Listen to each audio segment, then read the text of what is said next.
Shalom, selamat pagi Bapak, Ibu, Saudara-saudari yang dikasihi oleh Tuhan Yesus. Apa kabar?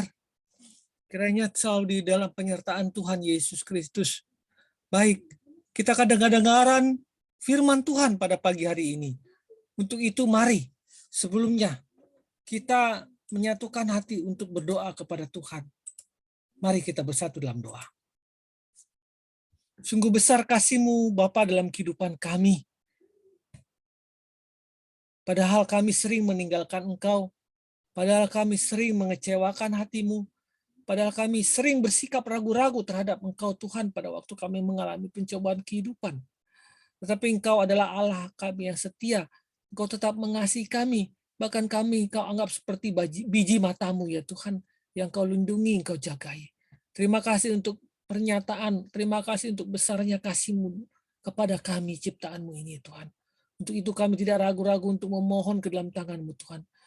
Kuatkan hati kami dalam kami melangkah di hari yang baru yang Tuhan berikan dalam kehidupan kami ini. Agar apa kami yang ucapkan, apa yang kami pikirkan, apa kami yang lakukan Tuhan sesuai dengan kehendak Tuhan.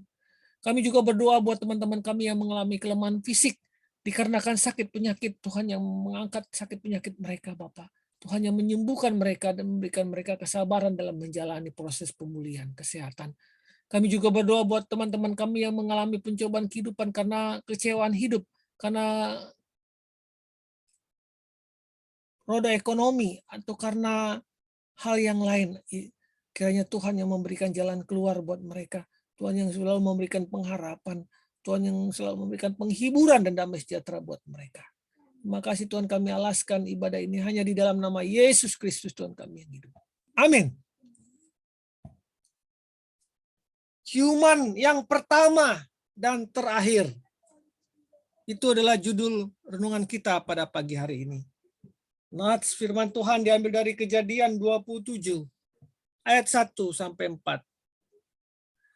Ketika Ishak sudah tua dan matanya telah kabur sehingga ia tidak dapat melihat lagi, dipanggilnyalah Esau, anak sulungnya, serta berkata kepadanya, "Anakku." Sahut Esau, "Ya Bapa." Berkatalah Ishak, "Lihat, aku sudah tua. Aku tidak tahu bila hari kematianku. Maka sekarang ambillah senjatamu, tabung panah dan busurmu. Pergilah ke padang dan burulah bagiku seekor binatang. Olahlah bagiku makanan yang enak seperti yang ku gemari. Sesudah itu bawalah kepadaku supaya aku makan, agar aku memberkati engkau sebelum aku mati." Kejadian 27 ayat 1 sampai dengan 4. Menyedihkan, itulah inti kisah singkat seorang pemudi Inggris yang bernama Zema Benjamin. Zema mendadak tewas setelah mencium pacarnya, padahal itu adalah ciuman pertamanya.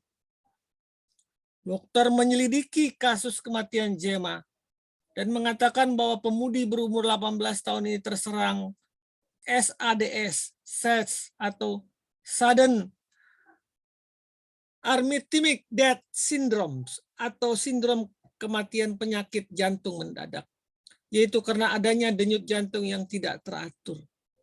Penyakit ini sangat asing di telinga kita, namun di Inggris telah merenggut banyak jiwa.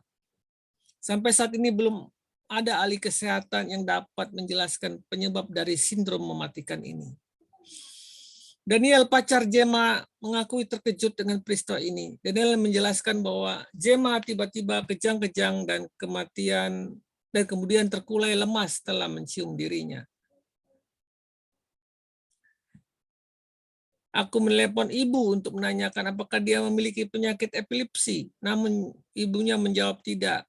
Aku panik dan langsung menghubungi rumah sakit terdekat, kata Daniel. Namun saat mobil ambulan tiba di rumah sakit, Zema telah mengembuskan napas terakhirnya.